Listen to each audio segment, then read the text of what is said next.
Voilà, message que nous avons coupé ça avant de casser la équipe pour le ça dans le Canada. Beaucoup pour ça il a orphelin parce que ceux qui sont orphelins, au souvenir orphelin c'est le souvenir des âmes. Nous en Psaume 41 verset 2, la Bible dit heureux celui qui s'intéresse aux pauvres,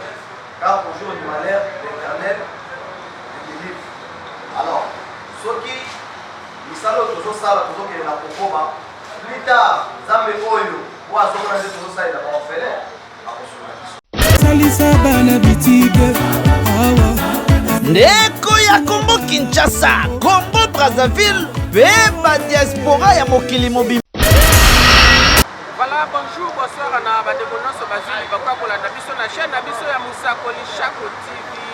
Musakoli Shako TV toujours akita salaka mwa badesante mpona kolukela bino nini oyo tokoki kosola na bana mboka nini oyo tokoki kosala pendant la journée. Na journal lelo bomoni déjà nsima nanga bacomprendre déjà ke na kiti nanga na esika toujours ya kosala. Merci na papa Michel Echako, merci na maman Julie Echako,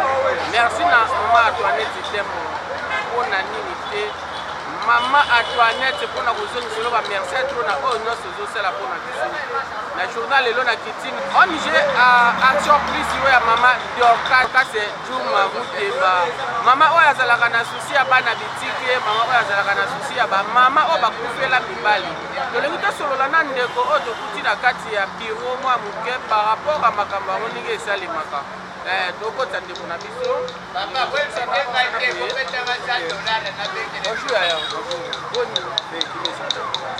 oyo eza adresse ya sika kaka oyo eza adresse na biso ya sika tozalaki kote ya kimbanteke kuna na se awa eza na adresse na biso ya sika ese tokokotaka biro mpona koevite kwamba makelele problème eza te eza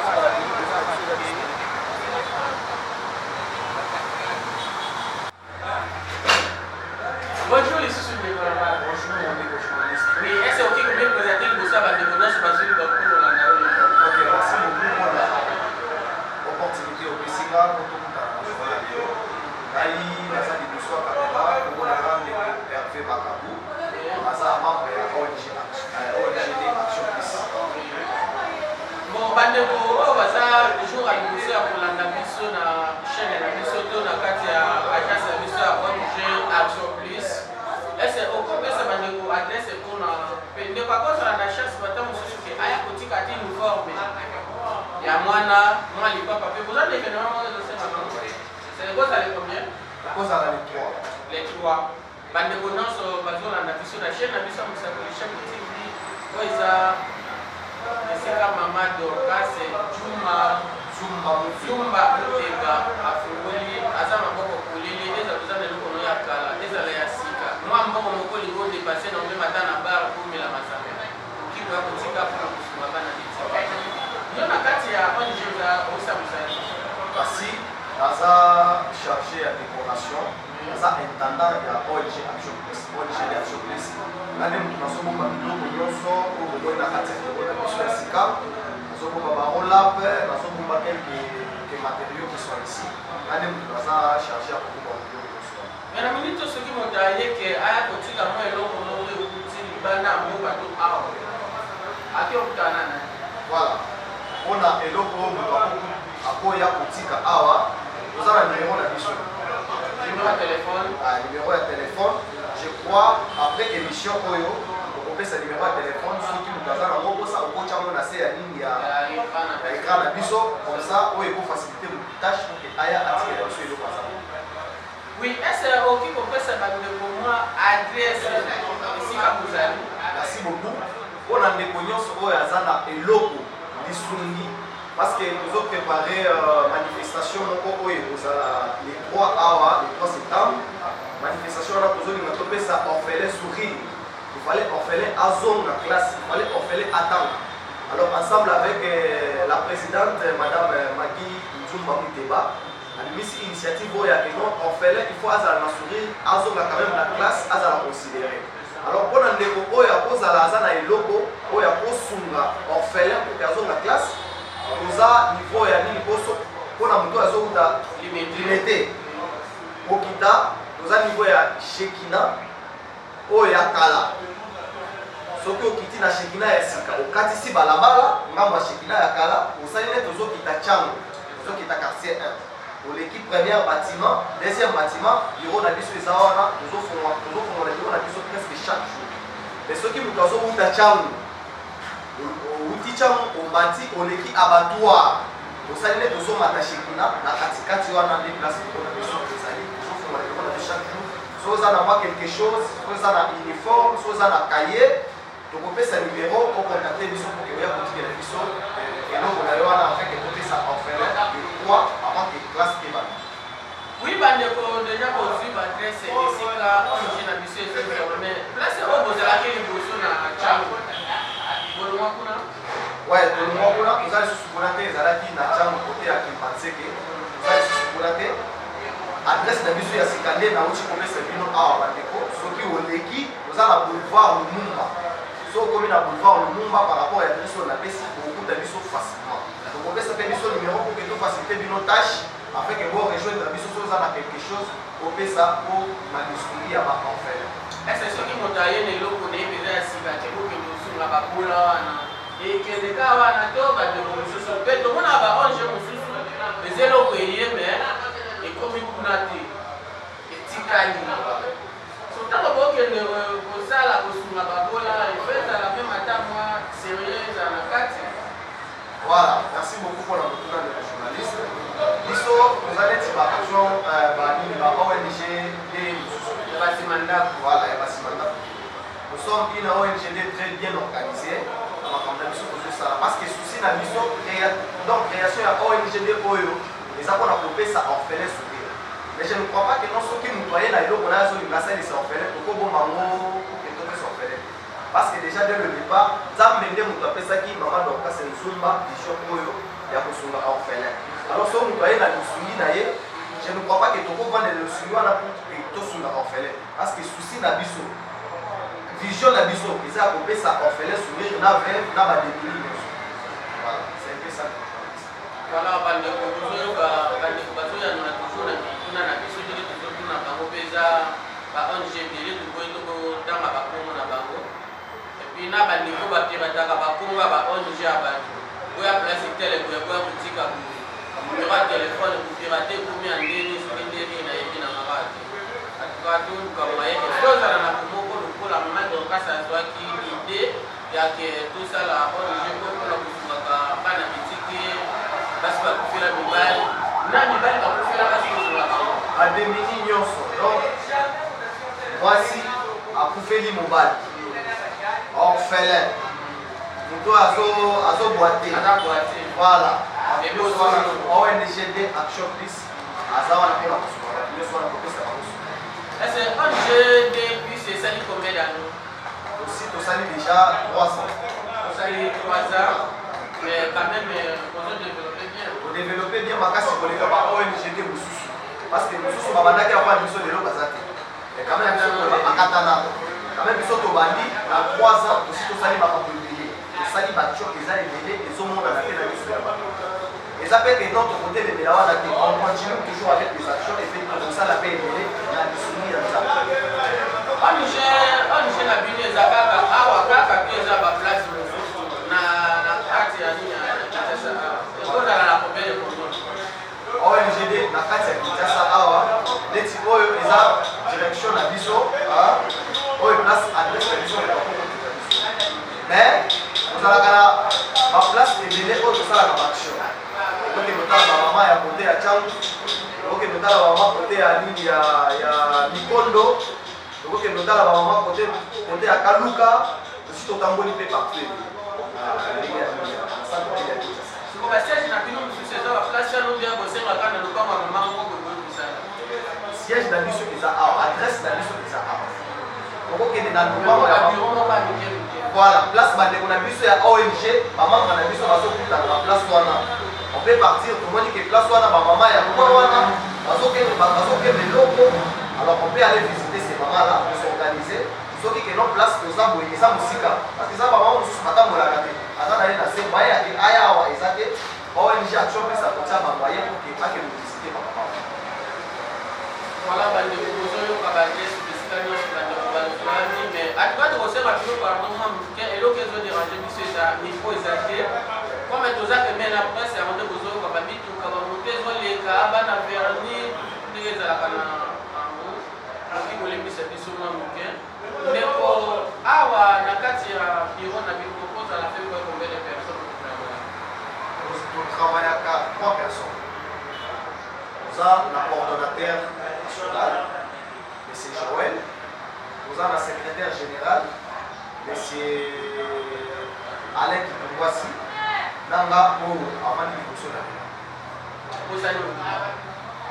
La vice-secrétaire, donc le deuxième secrétaire, donc le CGA. C'est ça. Voilà, bah, de vous comprendre déjà, nous autres, nous avons mission na suka ya mwa lisolo na mission nous na toro que nous la mission ba adresse et si kanini nous pas dans le local pour be bananda pa lenga kwa kame a raisonner que dès là que boutique la ta bana boutique soki kuza na ngo boutique ya awa boutique li biso bakena na kati mais numéro na ngeza wana ndi numéro oyo kozala kuna eza mama to as kozwa mwa publicité moko pezo leka donc il a bino pe lisusu na kati ya bomona numéro ya numéro na bango ezali et puis tokomela bino lisusu na se ya ba écran na bino komona ndeko nini oyo apeza oyo pe mama dokasa zaki ye moto na ngina tuna mutuna wana nini etindaki ye pe afungola onge pe soki azalaka ye moko nalingaka explike mapeka je sais que eza mutuna oyo oto na mama dokasi ye moko mais ndenge naza mpe awa naza neti représente ya mama dokasi kopesa mpe réponse mais je ne suis pas sûr que réponse wana ekozala par rapport ya réponse par rapport ya réponse ya mama dokasi alingaka apesa sesa ONG oyo action plus mama dokasi akeli ONG oyo action plus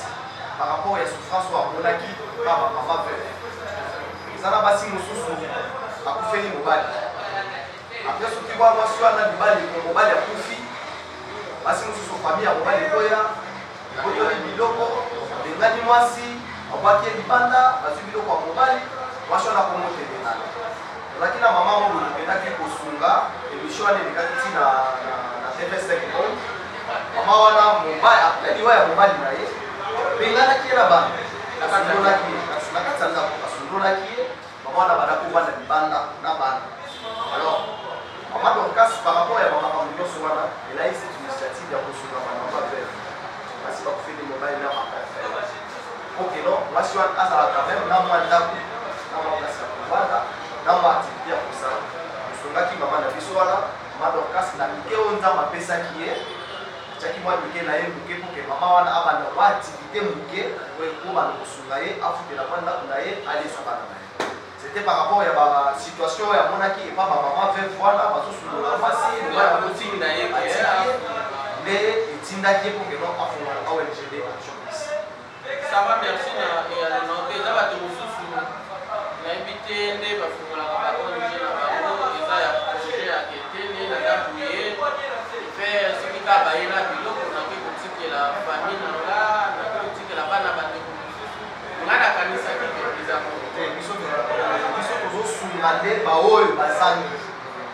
toza na mpasi moko parce que toza bahumain akonima te namona mpasi na yo nabeta maboko mpasi na yo efo esalaka mpe mabe soki naza na quelque chose nasungi c'est pourquoi ONG nde oyo ekelami c'est pour cette raison si on est koza boye ese bozwaka chasse ya moto moko mpe mata azali bana mboka pa atindi kende mope na ONG aza na bapartenaire epuis maboko ya ONG efungwani okangeli motu te ya keno yo okopesa te soki moto aza na posa ya kosunga ONG ubia kosunga baorphelin azokontakte biso na video ata so moto aza libanda akoti biloko na ye okomisa ngo pa bavere na kasi otango kokendaka wana bozwaka mwa bachive ya kete kotindela bato wana mpe batala kozwaka baimage badescente na biso nyonso kosalaka kozwaka baimage kosalaka makambo nyonso tu pour que non elakisama mokili mobimba ke non on a aidé voilà donc eza na eloko te so moto aza na posa yake asunga tokangela ye porte baporte na biso eza ya kofungwama soki moto aza na posa yake non asunga veve vraiment baporte na biso eza ya kofungwama toutes nos portes sont vraiment grandement ouvertes mpona koyamba motu nyonso. sikona eloko bolingi kosala le 3 wana ese ekosimbaka kosala nini tout autour nyonso ya nini ya 24 commune na biso nyonso ya Kinshasa to kokende kaka kote moko. Bon, nde toza déjà na nini na permanence na biso tolancer offre tolancer communiqué ekelo bamama oyo baza na bana na bango mwana wana aza na makoki ya kozwa kaye te ya kozwa uniforme te kwa mama akoya